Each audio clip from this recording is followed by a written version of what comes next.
de ir a control prenatal, pues un gran porcentaje de estas cardiopatías se podrían diagnosticar desde prenatalmente y no que los niños no se fueran a su casa. Pues esto ya lo vimos, la circulación fetal y cuáles son los cambios que se generan al nacimiento. Nada más ya sabemos que la sangre oxigenada llega por la vena umbilical, pasa a la vena cava inferior, al conducto venoso, al conducto venoso, después a la vena cava inferior, llega a la aurícula derecha.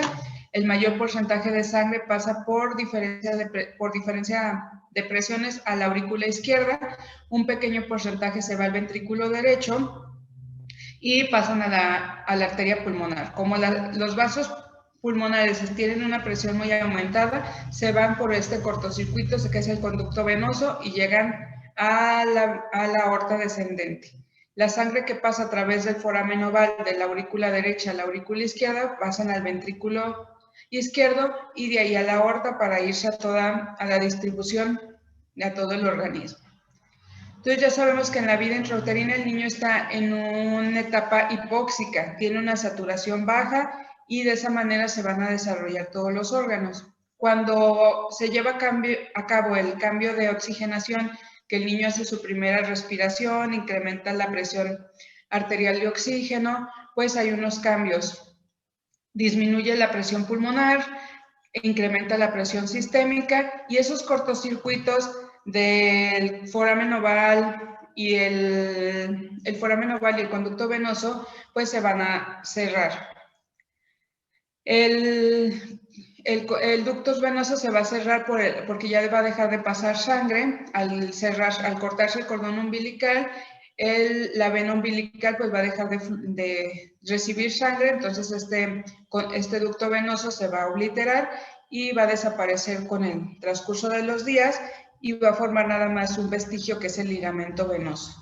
El foramen oval, al cambiar las presiones, que baja la presión pulmonar, incrementa la presión sistémica, va a haber un cambio en las presiones de las aurículas, entonces se va a cerrar ese defecto y poco a poco se va a formar un tejido fibroso para que esté cerrado anatómicamente. El ductus venoso igual, el efecto de la hiperoxigenación o el aumento de la oxigenación al nacer va a hacer que ese conducto venoso primero se contraiga y después venga el cierre anatómico. Entonces, teniendo en cuenta cuáles son los cambios al nacimiento, pues vamos a ver por qué la sintomatología y qué es lo que necesitamos para que algunos niños vivan de acuerdo a las cardiopatías congénitas que presenten. Pues las cardiopatías congénitas ya hemos visto que es la malformación más frecuente, se presenta de 8 a 10 niños por cada 1000 recién nacidos vivos. Si lo vemos así, pues decimos es un porcentaje bajo, es una frecuencia baja, pero si vemos que 18,000 a 21,000 niños tienen alguna malformación cardíaca, pues ya nos llama más la atención. A lo mejor no todas son cardiopatías críticas, a lo mejor son cardiopatías acianógenas, pero es un gran porcentaje de niños los que van a llegar a presentar alguna malformación cardíaca. La mitad van a presentar síntomas en el periodo neonatal. Estas patologías, la mayoría es de predominio en el género masculino. 27 de cada 1000 muertes fetales son causadas por alguna malformación cardíaca crítica. Entonces, los abortos pues pueden ser por alguna malformación. Aparte, bueno, una de las principales causas pues son malformaciones cardíacas críticas incompatibles con la vida, entonces se abortan los bebés. La tasa de detección prenatal de cardiopatías congénitas que no estén asociadas a alguna otra malformación o alguna cromosomopatía es del 20%. Afortunadamente, el 40% de las cardiopatías críticas o casos severos se pueden diagnosticar prenatalmente. Entonces, podríamos iniciar un tratamiento temprano o si se pudiera detectar antes del nacimiento. Hay muchas causas. Realmente la fisiopatología o la causa que genera esa malformación embriológica pues es muy amplia. Puede ser incluso multifactorial y realmente no detectar cuál fue lo que causó esa alteración embrionaria. Algunas causas ambientales pues son enfermedades maternas, los hijos de mamá diabética, no tanto la mamá que presenta una diabetes gestacional, sino una mamá que tenía diabetes antes del nacimiento, antes de embarazarse. Es una diabetes tipo 1, una diabetes tipo 2, pero que la mamá lo tenía antes de embarazarse. Esas son las mamás que ya pueden tener alguna lesión vascular, ya una vasculopatía por la misma diabetes y genera muchos cambios en el bebé, y una de ellas pueden ser malformaciones cardíacas, mamás con fenilcetonuria, mamás con lupus eritematoso. El lupus, ya cuando veamos hijo de mamá con algunas patologías, van a ver que ellos pueden hacer con bloqueos auriculoventriculares completos o parciales, infecciones, que la mamá tenga infección por VIH, TORCH, exposición materna a alcohol, anfetaminas, alcohol a altas dosis de alcohol, que sea un alcoholismo crónico, que durante todo el embarazo la mamá estuvo ingiriendo alcohol, exposición a ciertas sustancias tóxicas como disolventes, lacas, pinturas, herbicidas, pesticidas, productos clorados. Muchas de las 3 cromosomopatías más frecuentes, que es la trisomía 13, 18 y 21, todas están asociadas a alguna malformación cardíaca. Primero vamos a ver la de lesión del 22q11.2, que 3/4 partes de los pacientes que presentan esta alteración cromosómica van a tener alguna malformación cardíaca, desde tetralogías de Fallot o algo menos crítico como una comunicación interventricular, a patologías más complejas como una atresia pulmonar o una tetralogía de Fallot. El síndrome de Down, la cromosomopatía, la trisomía 21, que es una de las más frecuentes, pues ellos generalmente tienen alteraciones en el canal auriculoventricular o entre interauricular o interventricular, ya sea un canal auriculoventricular o una comunicación interventricular. El síndrome de Edwards, que es la trisomía 18, comunicación interventricular, persistencia del conducto arterioso, estenosis pulmonar, transposición de las grandes arterias o hasta una tetralogía de Fallot. Trisomía 18 y trisomía 13 pues son incompatibles con la vida, realmente los niños no viven más allá, muchos presentan óbitos o son causas también de aborto, o si llegan a nacer, son niños que no viven más de, los más grandes son de 6 meses, 1 año, pero más allá de 1 año no llegan a vivir estos niños. La trisomía 13, que es el síndrome de Patot, presentan comunicación interauricular, persistencia de conducto arterioso permeable y comunicación interventricular. Todos los síndromes pueden llegar a tener algún defecto. El síndrome de Turner, que es exclusivo de las niñas, pues ellas pueden tener una coartación de la aorta o una válvula aorta bicúspide. El síndrome de DiGeorge, que son niños con agénesis de timo, tienen anomalías en el arco aórtico, como alteraciones en la comunicación interventricular, atresia o estenosis pulmonar, tetralogía de Fallot o alteraciones en el tronco arterioso. Síndrome de Noonan, Williams, Alayir, síndrome de alcohol feto, pues son menos frecuentes, pero pues al saber que todos esos síndromes, cuando veamos a algún niño, cuando ustedes vean a algún niño con malformaciones externas, con algunas malformaciones físicas, pues enviarlo con el cardiólogo, aparte de con el genetista, para descartar alguna malformación congénita asociada al síndrome que presenta. Estas son las cardiopatías congénitas más frecuentes. La más frecuente, afortunadamente, es la comunicación interventricular, en el 41% de los casos de todas las cardiopatías congénitas, siguiéndole la comunicación interauricular, la estenosis aórtica, estenosis pulmonar, transposición de los grandes vasos, coartación de la aorta y persistencia del conducto arterioso. Aquí les pongo una estrellita porque va a depender de la bibliografía que ustedes revisen. Persistencia de conducto arterioso puede llegar a pasar al tercer lugar de las malformaciones congénitas más frecuentes. También va a depender del grupo de edad en el que estamos revisando. Si estamos estudiando a niños de término, pues la persistencia de conducto arterioso su incidencia va a ser baja, pero si estamos estudiando niños prematuros, entre más prematuros, pues más riesgo de tener persistencia del conducto arterioso, entonces va a depender mucho de eso. Defectos del tabique auriculoventricular, síndrome de corazón izquierdo hipoplásico, tetralogía de Fallot, doble vía de salida del ventrículo derecho, tronco arterioso común, atresia pulmonar. Entonces, esas son malformaciones cada vez más complejas que la sobrevida de los niños pues, es menor, entonces afortunadamente su incidencia pues va bajando. ¿Cómo vamos a hacer el diagnóstico? Pues lo ideal es que se hiciera el diagnóstico prenatal, que la mamá tuviera un ultrasonido estructural o que en alguno de los ultrasonidos se hubiera sospechado que el niño tiene alguna malformación en el corazón, para que ese niño nazca en un hospital donde tengan todos los medicamentos, todo el equipo para resolver esa patología, o que por lo menos tengan prostaglandinas si es una cardiopatía dependiente de conducto, que tengan un ventilador, que a lo mejor tengan un equipo de cardiotórax que nos pueda iniciar el manejo. ¿Sí, Hernán? Doctora, y por ejemplo, ¿cómo sería el diagnóstico prenatal en los casos de que la malformación formara parte como de la circulación fetal, como por ejemplo en el caso de que fue una comunicación interauricular, pues se supone que al nacimiento se va a cerrar, ¿no? Pero ¿cómo, o sea, hay como signos radiológicos o algo así como que nos No, orienten a que no se va a cerrar a tiempo? no, en el caso de la comunicación interauricular, que es un defecto que es lo que mantiene vivo al niño in útero, pues esa cardiopatía no se va a diagnosticar prenatalmente. Esa la tendríamos que hacer de manera postnatal.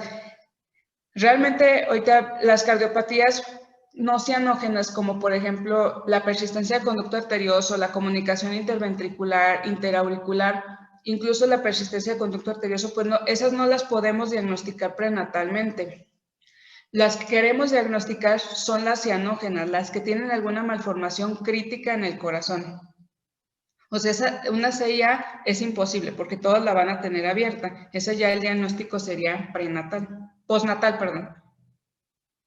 ¿Sí? O sea, aquí el objetivo del diagnóstico prenatal son esas cardiopatías críticas que me pueden poner en riesgo la vida del bebé en la primera semana de vida, o que puede irse a su casa y regresar a la semana de vida el niño, o que se le muera la mamá en su casa, o que llegue chocado a urgencias y que realmente no haya mucho que hacerle. Esas son las cardiopatías que queremos que se haga el diagnóstico prenatal. Realmente una CIA, una CIB, el diagnóstico ahorita que veamos esas cardiopatías, rara vez se hace al nacimiento. Son cardiopatías que se hacen el diagnóstico a los 2 meses, 6 meses o incluso hasta los 2 años, porque el niño lleva un buen desarrollo y no presenta síntomas, sino es un hallazgo casual a la hora de hacer una exploración física, sino las que queremos diagnosticar son las que ponen en riesgo al niño en los primeros días de vida. ¿Sí? Sí, gracias. Nada. Entonces hay que hacer una historia clínica, enfermedades maternas, siempre preguntarle a la mamá, ya vimos cuáles son las mamás de riesgo, diabéticas, con lupus. En el caso de las mamás con lupus, ver cuándo la vio el reumatólogo, si está activa la enfermedad, con qué tratamiento estuvo durante el embarazo, para ver si la mamá con lupus estuvo controlada y tiene anticuerpos negativos, realmente el riesgo de que el bebé nazca con una cardiopatía pues va disminuyendo.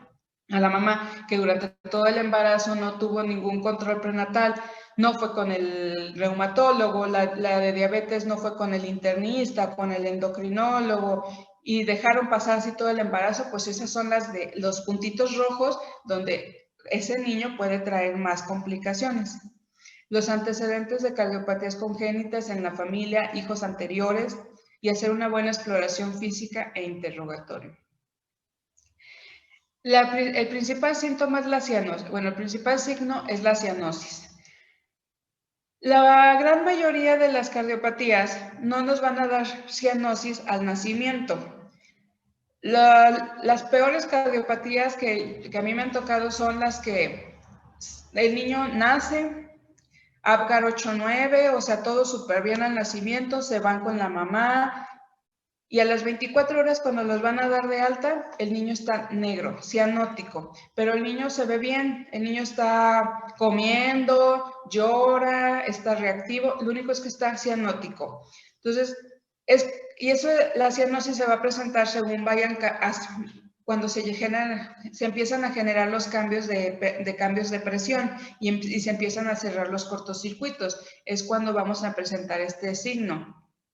Niños, como la tetralogía de Fallot, a lo mejor no van a presentar datos clínicos en la primera semana, van a presentar datos clínicos más tarde. Entonces es algo que ustedes, por eso los niños deben de ir a seguimiento cada mes para detectar estos datos clínicos, ¿no? Dificultad respiratoria cuando ya están descompensados. Al principio no van a tener dificultad respiratoria, van a estar cianóticos, pero sin dificultad respiratoria. Polipneicos, ya estos datos clínicos son de descompensación. Saturación menor de 92% con oxígeno al medio ambiente. Fatiga durante la alimentación, es lo único que les puede decir la mamá. Se cansa mucho, se pone diaforético durante las tomas. Y entre más temprano aparezcan los signos, hay que sospechar que la cardiopatía es más compleja. Si se presentan los signos y síntomas durante la primera semana, pues probablemente estamos ante una cardiopatía cada vez más compleja, ¿no?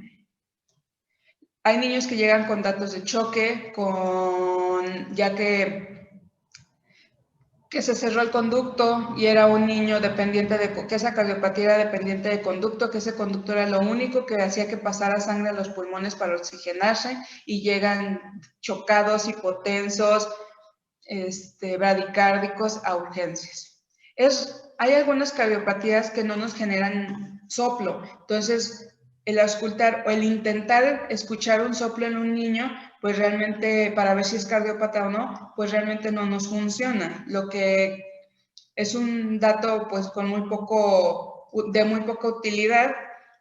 Algo importante, siempre cuando revisen a un niño hay que palpar todos los pulsos, tanto que sean simétricos, los superiores y los inferiores, para detectar alguna simetría. La coartación de la aorta es una de las características que presenta. Por arriba del defecto, los pulsos van a estar normales, y por debajo del defecto, los pulsos van a estar disminuidos o incluso ausentes. Entonces hay que palpar los superiores y los inferiores para notar alguna simetría. Palpar el tórax para ver si se detecta algún frémito. Y pues también tomar la tensión arterial, igual en extremidades superiores e inferiores, para detectar alguna diferencia entre ellas, y también ese es un dato de cardiopatías. Esto es un pobre incremento de peso. Estas cardiopatías como CIA, CIB, persistencia del conducto arterioso, que no se van a poder diagnosticar de manera temprana, que no se puede hacer el diagnóstico prenatal. Un dato que nos puede hacer sospechar es el pobre incremento de peso. Esos niños que llegan a su consulta de niño sano y que no están incrementando lo ideal, lo adecuado para los meses que tiene ese bebé. Y la mamá les dice, es que come súper bien, come a seno materno, come cada que quiere. O incluso mamás que están alimentadas con fórmula. No, doctora, es que come de más, o sea, se come hasta 5 onzas cada 2 horas. O sea, que ustedes hacen la cuenta y dicen, no, pues sí tiene un buen aporte calórico, ¿por qué no me está subiendo de peso? Entonces hay que sospechar que esos niños tengan alguna patología que está consumiendo las calorías. Entonces hay que sospechar una cardiopatía. Hepatomegalia. En los niños es normal palpar el hígado, pero es normal hasta 2 centímetros en los niños de término. Entonces, si ustedes a la hora de palpar abdomen llegan a palpar el hígado con mayor a 3 centímetros, hay que pensar que el niño está en una insuficiencia cardíaca. Pues ya el diagnóstico de oro pues es hacer un Doppler, un ecocardiograma por el cardiólogo pediatra. Y la radiografía de tórax, pues algo importante que tenemos que ver es el flujo pulmonar, para ver qué tipo de cardiopatía y qué manejo le vamos a dar. Si es de flujo pulmonar aumentado, pues le tenemos que restringir líquidos, poner diurético. Si es de flujo pulmonar disminuido, pues no vamos a necesitar ese manejo. Ver para dónde está el arco aórtico, que tenga una localización adecuada. Entonces, las cardiopatías congénitas se van a clasificar en acianógenas y cianógenas. Las cianógenas son aquellas que algo no me permite que la sangre se oxigene, o sí se oxigena, pero no llega a la circulación sistémica. Y estas pueden ser de flujo pulmonar aumentado, o sea que sí pase la sangre a los pulmones, pero no llega al resto del cuerpo, y de flujo pulmonar disminuido, o sea, no pasan a los pulmones para oxigenarse esa sangre. Y las acianógenas igual, de flujo pulmonar aumentado o de flujo pulmonar normal o disminuido. Les digo, las acianógenas es raro que se haga el diagnóstico prenatal. Bueno, más bien no se hace el diagnóstico prenatal. Si acaso la comunicación interventricular, si es un defecto muy grande el que tiene ese niño, como ese cortocircuito sí se cierra, ya debe de nacer el niño con ese cortocircuito cerrado, ese sí se puede hacer el diagnóstico prenatal, pero es muy raro porque tiene que ser los defectos amplios. Entonces, con flujo pulmonar aumentado, o sea que pasa más, la sangre pasa mucha sangre hacia los pulmones, es la comunicación interventricular, la comunicación interauricular, la persistencia del conducto arterioso, que este no se cierre o se abra después de los días de vida, y alteraciones en los defectos septales, que haya un canal AB. El canal AB es donde no se forman las válvulas o las válvulas tricuspidia y mitral, o los cojinetes endocárdicos. Lo que divide las aurículas y los ventrículos no se forman, y hagan de cuenta que es casi que una sola cavidad, es un canal AB. Y una fístula auriculoventricular es cuando hay algún defecto en los cojinetes y se fuga por ahí la sangre. Con flujo pulmonar normal, una estenosis aórtica, una coartación de la aorta, donde realmente la circulación dentro del corazón es normal. Va a estar alterada la salida, la circulación sistémica, y la coartación aorta pues ya va a ser dentro de la aorta. Con flujo pulmonar disminuido, una estenosis pulmonar. Va a depender, el flujo que pase en los pulmones va a depender del grado de estenosis que tenga la válvula pulmonar. Pero las que sí debemos de diagnosticar, o las que nos preocupan, las que nos debe de interesar hacer el diagnóstico prenatal, son las cardiopatías congénitas cianógenas. Con flujo pulmonar disminuido, la tetralogía de Fallot, atresia tricuspidia, atresia de la válvula pulmonar, anomalía de Ebstein, de flujo pulmonar aumentado, la transposición de las grandes arterias, drenaje pulmonar anómalo total, tronco arterioso común y síndrome de corazón izquierdo hipoplásico. Ahorita las vamos a ver, las vamos a explicar cada una. Entonces, primero, las cardiopatías congénitas cianógenas. Esas es muy raro que se haga el diagnóstico dentro de la vida neonatal, casi siempre se hacen más tardíamente. Entonces, empezamos por la más frecuente, que es la comunicación interventricular. Este es un defecto en la formación del septum interventricular, es la anomalía más frecuente, el rango de 1.5 a 2 por cada 1000 recién nacidos vivos. Y el septum interventricular tiene dos partes. Tiene una parte membranosa, que es la que está más pegada a las válvulas, y una parte muscular, que es la inferior. Esta tiene 3 porciones: de entrada, trabecular y de salida. En estas cardiopatías cianógenas, en la comunicación interventricular, realmente lo que nos preocupa es cuando se descompensan. Si esas cardiopatías están compensadas, el niño no va a tener ninguna alteración, y se puede esperar el cardiólogo a que el niño suba de peso, a que crezca más, para hacer el cierre quirúrgico, o incluso esperarse para ver si puede tener un cierre espontáneo. Pero el problema aquí es cuando se nos descompensan. Acuérdense que la circulación de la sangre dentro del corazón siempre va de una presión mayor a una presión menor. Entonces, cuando ya se generan los cambios y que incrementa la presión sistémica, también va a incrementar la presión del ventrículo izquierdo y de la aurícula izquierda. Al bajar la presión pulmonar, también va a bajar la presión del ventrículo derecho y de la aurícula derecha. Entonces, ya en la vida extrauterina, el ventrículo derecho va a tener una presión menor que el ventrículo izquierdo, igual que las aurículas. Entonces, en ese momento es cuando se nos puede llegar a descompensar nuestro niño, y puede haber un cortocircuito de izquierda a derecha, de un ventrículo que tiene más presión a un ventrículo que tiene menos presión. Entonces, la sangre del ventrículo izquierdo se va a ir al ventrículo derecho. ¿Y qué es lo que va a pasar? Se va a ir otra vez a la aurícula, a la arteria pulmonar. Entonces, eso es lo que nos va a descompensar a nuestro niño. ¿Por qué? Porque este ventrículo derecho va a tener que trabajar el doble, porque le va a seguir llegando la sangre de la circulación sistémica, de la vena cava superior y de la vena cava inferior a la aurícula derecha y llegan al ventrículo derecho. Ese es el trabajo que él tiene que hacer de manera normal. Pero cuando hay este cambio de presión, se va a agregar también el cortocircuito de la sangre que pasó del ventrículo izquierdo al derecho. ¿Sí, Sergio? Doctora, entonces, como tal para el tratamiento, o sea, no habría como una, digamos, medida estructural en milímetros, de cuándo interveniríamos, sino que sería con la pura clínica, dependiendo. No, sí, o sea, ellos hacen, el cardiólogo va a hacer su medición y va a decir, ahorita lo vamos a ver, mide 3 milímetros, probablemente hay que esperarnos.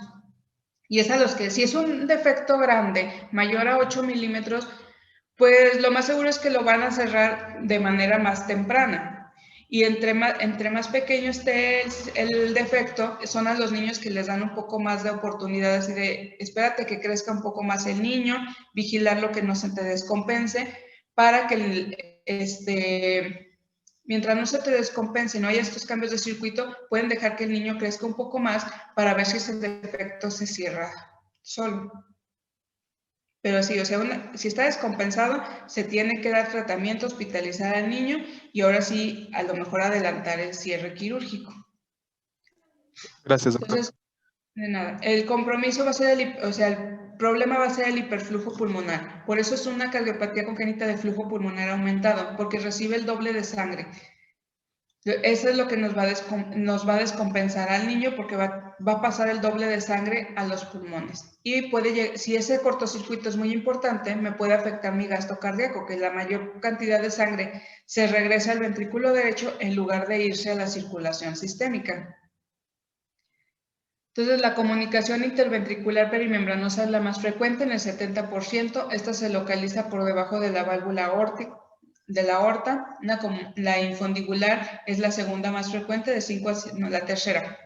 De 5 a 7% está en la salida del anillo aórtico y pulmonar, y la CIB muscular pues es la segunda más frecuente, de 15 a 20%, que es la más inferior. Las manifestaciones clínicas, una CIB pequeña pues puede ser asintomática e incluso no darnos ninguna descompensación en el niño, que lleve un crecimiento y un desarrollo normal. Y es a los niños a los que se les puede dejar que crezcan y más grandes llegarlos a operar.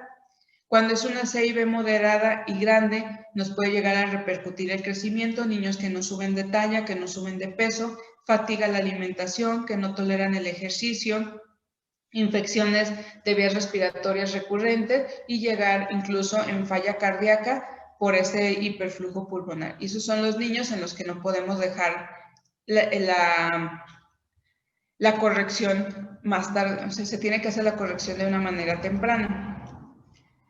Podemos auscultar un soplo. El soplo va a ser bajo en el borde inferior external entre el cuarto y quinto espacio intercostal. El precordio va a estar hiperdinamico. Es un soplo holosistólico, y también vamos a escuchar un segundo ruido reforzado porque se va a tardar en cerrar la válvula pulmonar. Como está pasando demasiada sangre, se va a cerrar después de la aorta porque tiene que esperar a que pase toda esa sangre que está llegando al ventrículo derecho. Una CIB pequeña, el electrocardiograma puede ser normal, ninguna alteración, una moderada, haber hipertrofia de ventrículo izquierdo, y si es una CIB grande, una hipertrofia de los dos ventrículos. ¿Qué vamos a ver en la radiografía? Podemos llegar a tener una cardiomegalia. Esto, aumento de la vasculatura pulmonar, el flujo pulmonar aumentado. Eso es lo que nos va a decir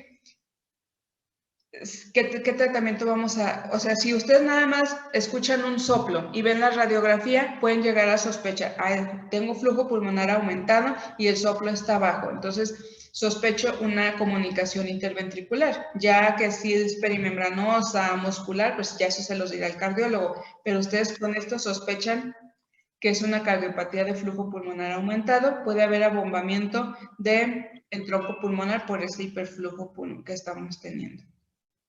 Y pues el ecocardiograma es lo que nos va a dar ya el diagnóstico, donde el cardiólogo pediatra va a medir cuánto mide el defecto, en qué parte está el defecto, y con el Doppler nos va a decir qué tanto cortocircuito tenemos y si está descompensado o lo podemos mantener en vigilancia. El tratamiento, pues es el tratamiento con diuréticos si tenemos demasiado hiperflujo pulmonar que nos está descompensando a nuestro niño, que está haciendo que esa fatiga, que se cansa al hacer ejercicio, pues le tendremos que manejar doble diurético. Profilaxis y antibióticos cuando hay algún procedimiento, por ejemplo, dental para prevenir endocarditis. Y el tratamiento quirúrgico puede ser de dos maneras, por cateterismo, cuando los defectos son muy pequeños, se puede hacer con cateterismo y colocar nada más un dispositivo Amplatzer en el defecto. Entonces ya no es una cirugía abierta, nada más se pone el dispositivo y cierra el defecto. O si son defectos muy amplios, es una cirugía abierta y hay que poner un parche de pericardio para cerrar ese defecto. ¿Alguna duda de CIB? Entonces, la comunicación interventricular, generalmente el diagnóstico es ya tardío. Sí se puede, la interventricular se puede, en algunos casos, hacer el diagnóstico prenatal, si el defecto fuera amplio, porque este defecto no está presente en la vida intrauterina. ¿Sí?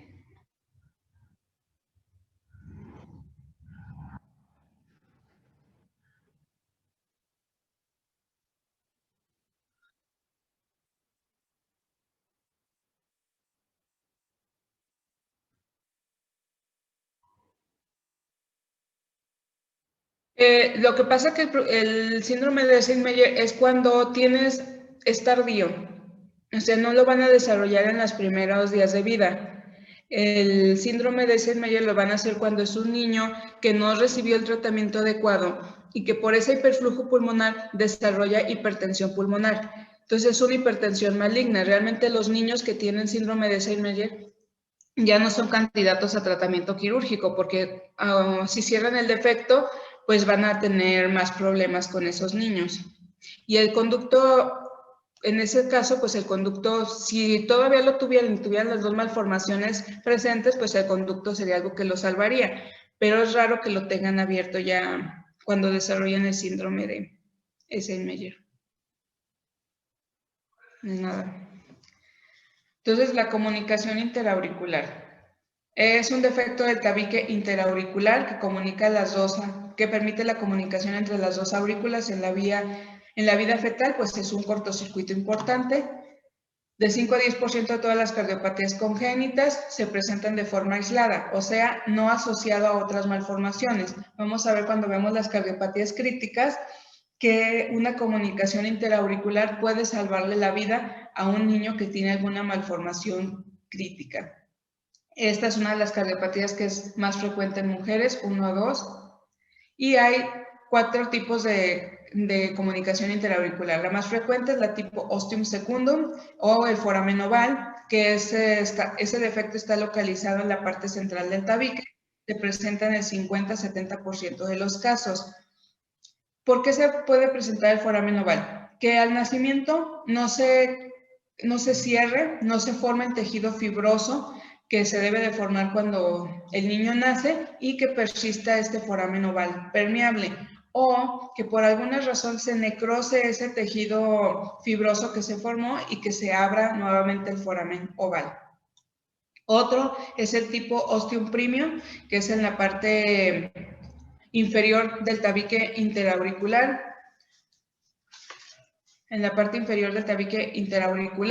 y ese se presenta en el 30% de los casos. El defecto senovenoso, que es el que está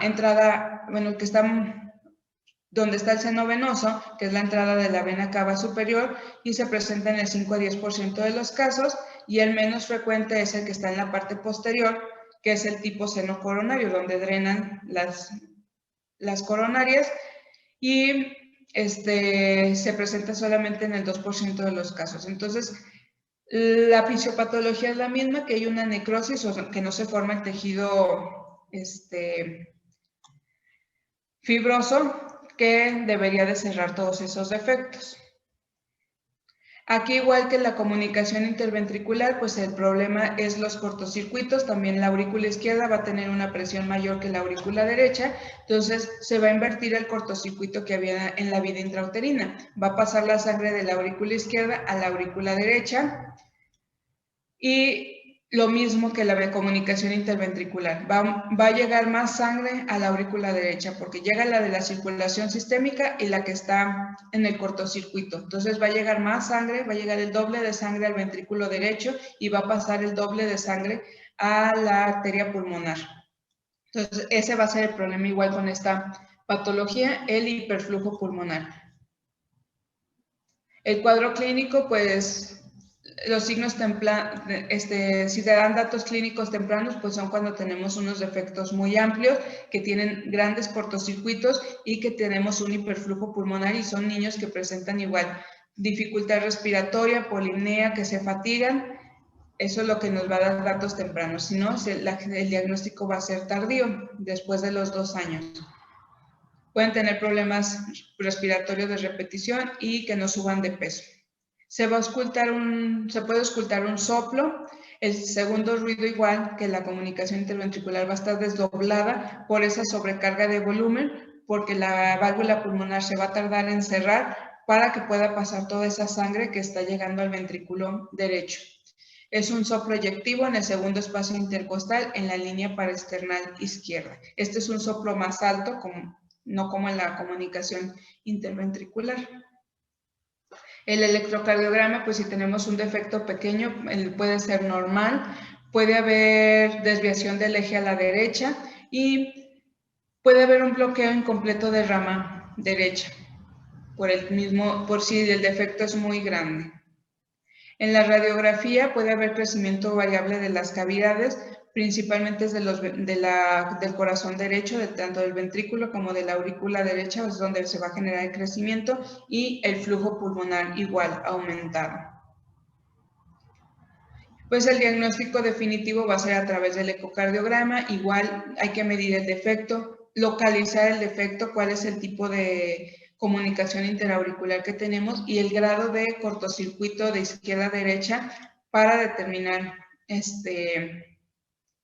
qué tanta repercusión tiene ese niño. Eso ya no lo daría el cardiólogo. Y pues el tratamiento igual, si tenemos una CIA menor a 3 milímetros, hay que esperar a que tenga un cierre espontáneo. El 87% de los niños va a tener un cierre espontáneo en los 3 meses. ¿Qué fue lo que pasó aquí? Simplemente que su CIA, su foramen oval, que se tiene que cerrar en el primer mes de vida, en este niño se tardó hasta 3 meses. Entonces se puede decir que fue un cierre tardío nada más de ese foramen oval. En el 80% de los casos, en los niños que miden la CIA de 3 a 8 milímetros, tienen un cierre espontáneo, y ya cuando miden más de 8 milímetros, pues ya no van a tener un cierre espontáneo. Entonces son niños que se tiene que vigilar y valorar el cierre quirúrgico. Igual que la CIB, pues el cierre puede ser a través de cateterismo por el sistema Amplatzer o una cirugía abierta. Aquí está un esquema de cómo es el cateterismo.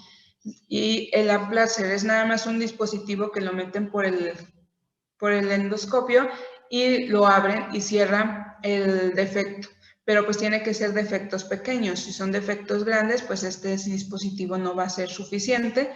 Y si es cierre quirúrgico, hay que cerrarlo igual con pericardio bovino. O si es un defecto muy pequeño, nada más el cierre primario. La mortalidad es muy baja, menos del 5%. Son niños que sí deben de recibir tratamiento, por lo que comentaba su compañero. Si no reciben tratamiento y el defecto es amplio, pueden desarrollar el síndrome de Seidmeyer y que realmente después ya no se les puede ofrecer ningún tratamiento quirúrgico de corrección. Y la persistencia de conducto arterioso, pues es cuando no se cierra esa comunicación entre las arterias pulmonares y la aorta, que dentro de la vida intrauterina pues es lo que mantiene al niño con vida. Cuando no se cierran al primer mes de vida, pues ya se forma esta cardiopatía. ¿Sí, Jorge Luis, perdón. Tenía una duda del tema anterior de comunicación Sí. interauricular. Mencionó que generalmente el cortocircuito va a ser de izquierda a derecha, Sí. pero también decía que podía ser de derecha a izquierda dependiendo de la presión interauricular. Sí, si no se generó el cambio, o sea, lo normal es que tu niño lleve un cambio o sea, que las presiones pulmonares bajen y las sistémicas incrementen. Eso es lo normal. Entonces va a ser el cortocircuito de izquierda a derecha. Pero si ese niño tardó en bajar las presiones pulmonares y la presión pulmonar sigue alta, pues el cortocircuito va a ser de derecha a izquierda. Y ese es un niño que probablemente te va a desarrollar una cianosis y te va a desarrollar síntomas más tempranos porque vas a tener la presión pulmonar aumentada. Y con el simple hecho de tener la presión pulmonar aumentada, ese niño va a ser un niño que probablemente esté hospitalizado por esa presión, que no hubo el descenso de la presión pulmonar. Sí, muchas gracias. De nada. ¿Quién más levantó la mano, Sergio?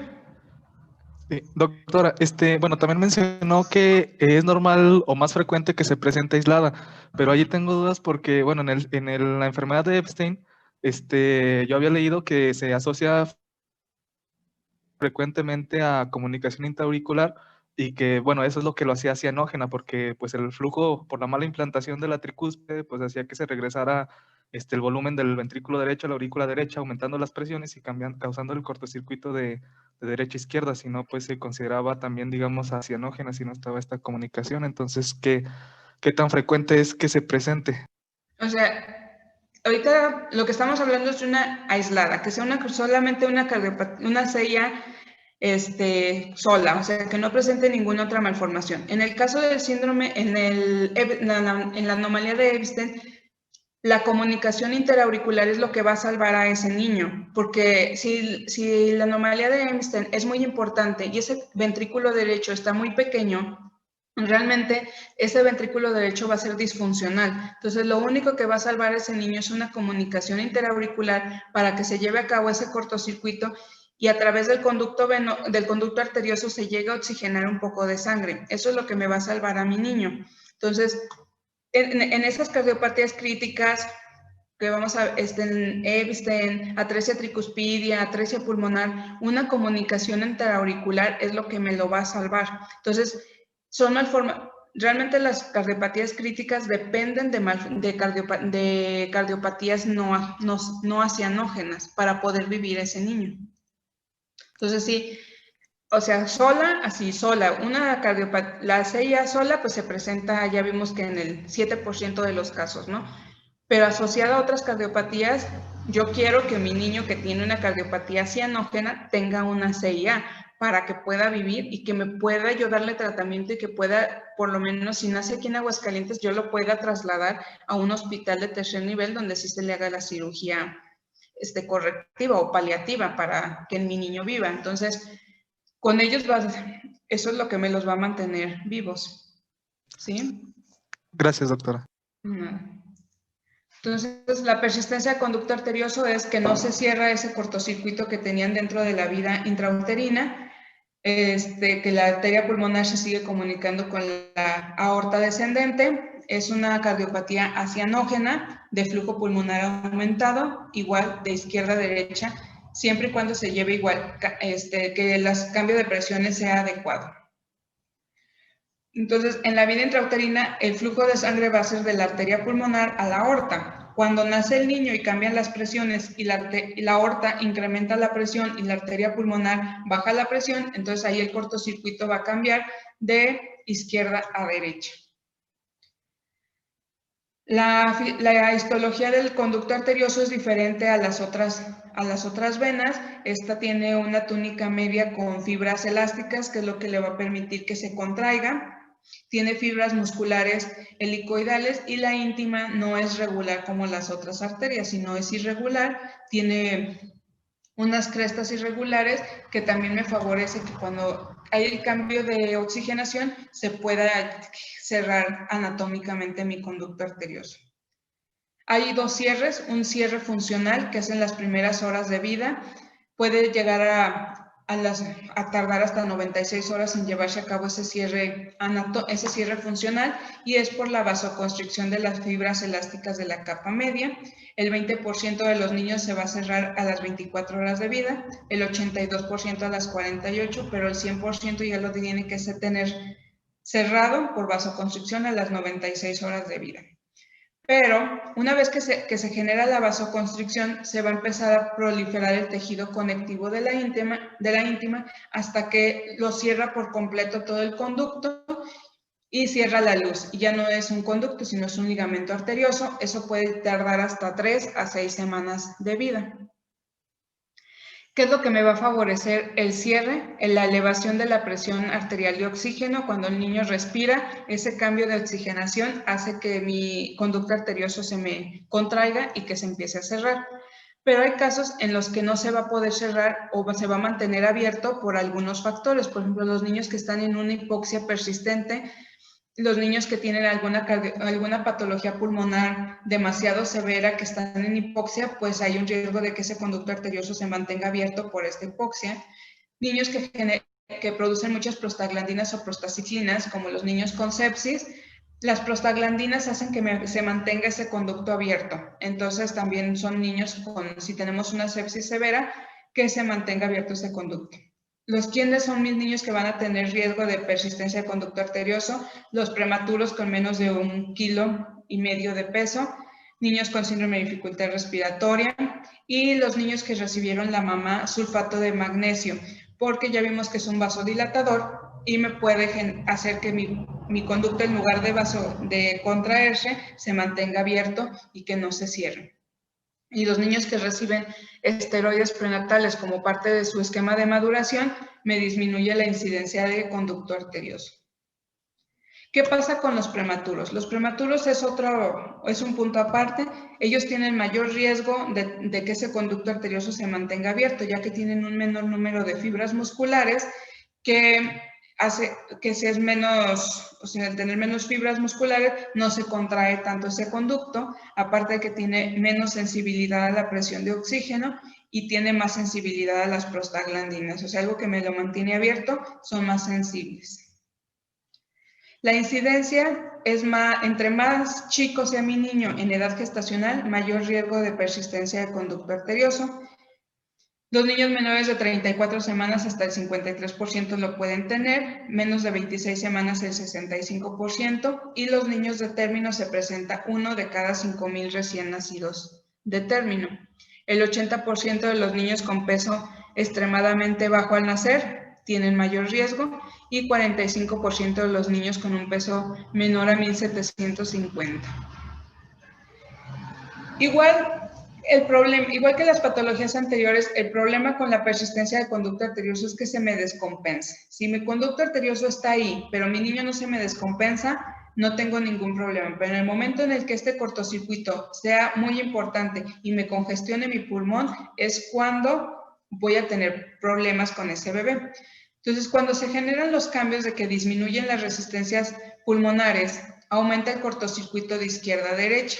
Y es lo que me va a generar el soplo característico de un conducto arterioso, igual que las otras patologías. Aquí lo que me va a sobrecargar es el ventrículo izquierdo, porque va a pasar de la aorta, se va a ir a la arteria pulmonar, me va a regresar por las venas pulmonares a la aurícula izquierda y de ahí al ventrículo izquierdo. Entonces, el que se me va a sobrecargar es el ventrículo izquierdo.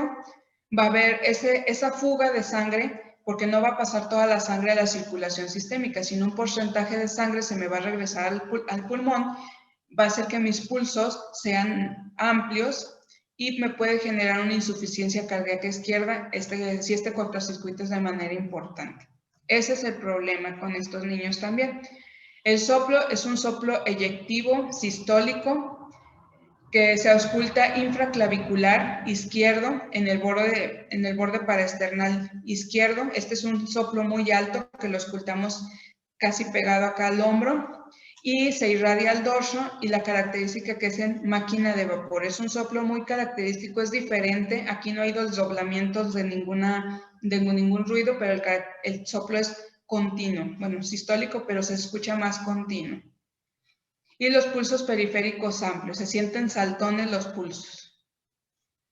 ¿Cuáles son los datos clínicos? Muchos recién nacidos, prematuros extremos, no ocultamos el soplo, pero lo podemos sospechar cuando el niño está taquicárdico, vemos el precordio hiperdinámico, de repente es un niño que ya iba progresando, que ya iba mejorando a nivel respiratorio y de repente necesitamos que subirle otra vez los parámetros del ventilador o ya lo teníamos en puntas y lo tenemos que colocar nuevamente en CPAP, que está taquipneico, que empieza otra vez con apneas, que desarrolla cardiomegalia. Hay una diferencial de pulso muy importante, que entre la sistólica y la diastólica incrementa mucho su diferencia, y eso lo empezamos a ver. Un niño es algo muy característico que lo empezamos a ver taquicárdico, nos arrimamos y de repente el precordio está hiperdinámico, y luego vemos las TEAs y se amplían demasiado. Y auscultamos y ya tiene el soplo, palpamos los pulsos y los sentimos saltones. Eso es así como la historia que vamos viendo en los niños cuando se nos empiezan a abrir el conducto. Niños que es imposible quitarles el oxígeno, a lo mejor no presentan un deterioro, no necesitan más apoyo ventilatorio, pero sí niños que no le puedes quitar el oxígeno, que ya lleva 2 o 3 semanas con oxígeno con puntas nasales y no puedes quitárselo a pesar de que le das el manejo para displasia y no puedes disminuir la cantidad de oxígeno.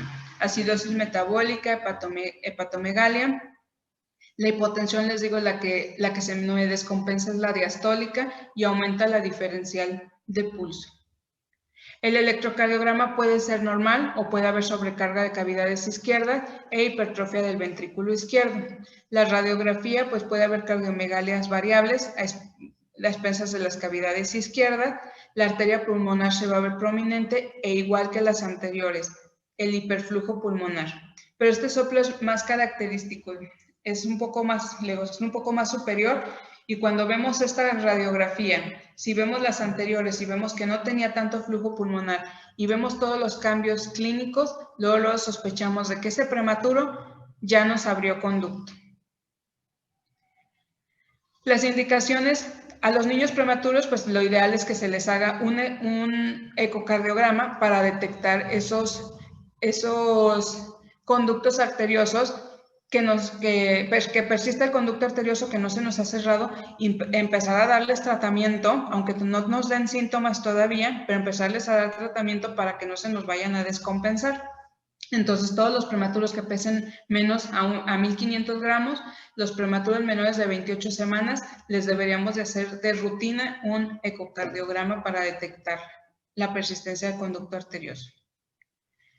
¿Cuál es el problema cuando se me descompensan?